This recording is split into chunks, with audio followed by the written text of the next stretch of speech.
What's up, YouTube? Today I'm finally going to bring you my chaotic Underworld deck profile. Um, this isn't any of my Yu-Gi-Oh! Or Pokemon stuff, but if you want me to continue doing chaotic stuff, like the video and comment down below. And yes, let's get started. So, this is for standard 6-on-6 match. So, in the front, I have the two Brim Flames, which is pretty standard for any Underworld deck, and they both have web cracks, just to give him the extra power and the fire 5. And then since he has the item, he has the additional fire 5. So, yeah, pretty strong up front. And then Takinam as well for the center. She gets the additional strike 10 on the first attack. And she has Bile Driver just to boost her attacks up. And then back or second row, I have Rageatrod. He's pretty much just for the counters. I didn't have anything better. If I could get a Copond High Muge, I would put him in instead. But Rageatrod has Aspect Amplifier, just so if they make it past the Brim Flames, then he will be able to fight. And then beside him, the Kaor. Same thing, he's pretty much just for the counters, and if I had anything better, I would put them in instead. But he has the Chawler, just because I didn't really know what else to give him. And then finally in the back, Navena, pretty much one of the best casters for the Underworld.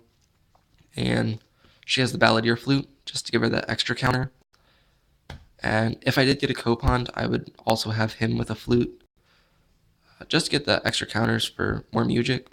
I do have 10 counters altogether in here, and I only run 8 counters in my music. So that's in case I get Super Cold Rain. If I get hit by that, then it won't hurt me too badly.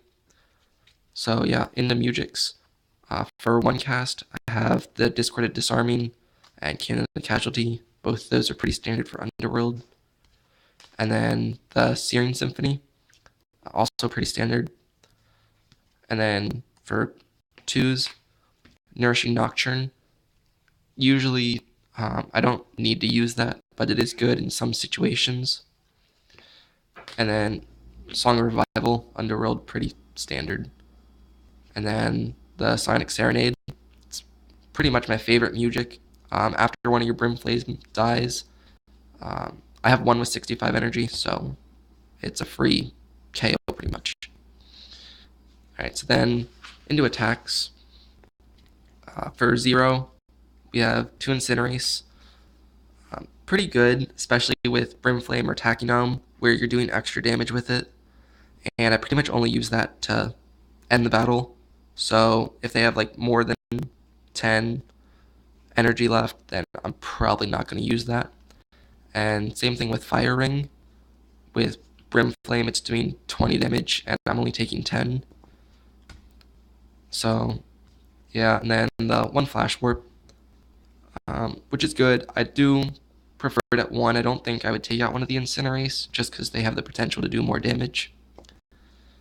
And then on the 1s, Double Ash Torrent. It's not my favorite, but it works, especially with Rageatrod, then it becomes good. But if I could find a better attack, I'd put that in instead. I thought about putting in the 1 cost Air for 15, but I would rather focus on fire attacks, so that's why I'm not using that instead. And then 2 Clash Jet, which is really good, especially since Flame and Tachynome both have fire and air.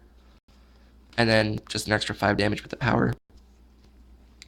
And then 2 Consuming Flame, just lots of damage.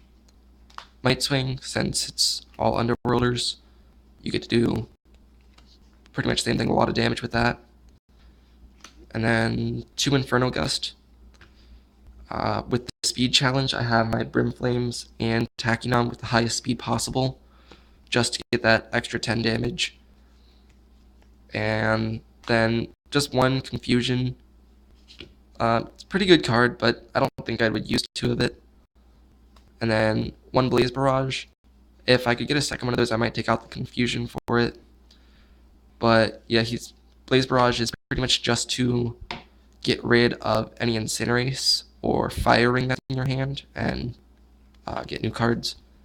And then for twos, 2/4 strike, just does a lot of damage. Whirlwind Sights and Flame Orb, both these do a ton of damage.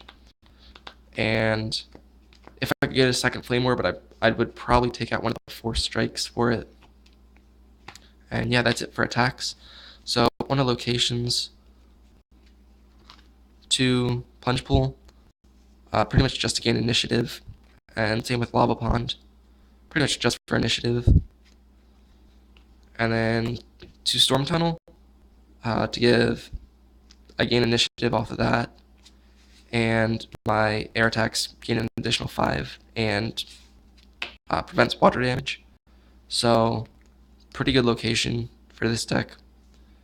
And then same with the pits, pretty good. You're getting initiative, you're getting extra power.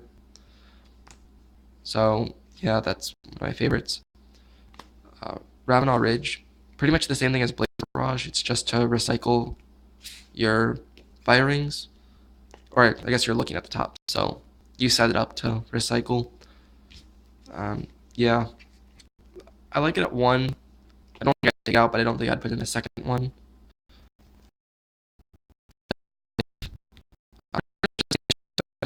Have any other locations, and prevents invisibility, so it's good if you go up against Mepetians or something like that. And then finally, the Underworld Coliseum, and if I could get a second one of those, I would take out the Forest of Life. But yeah, with Tachyon and Brimflame having the highest speed, I should win the initiative as long as I'm not up against Mepetians. Yeah, so that's my chaotic deck profile. If you guys like this, make sure to leave a like, comment, subscribe, and if you want to see more videos, same thing, make sure to like and subscribe. And if you would like me to do anything with chaotic, let me know down below, and I'll try to get to that. So thanks for watching.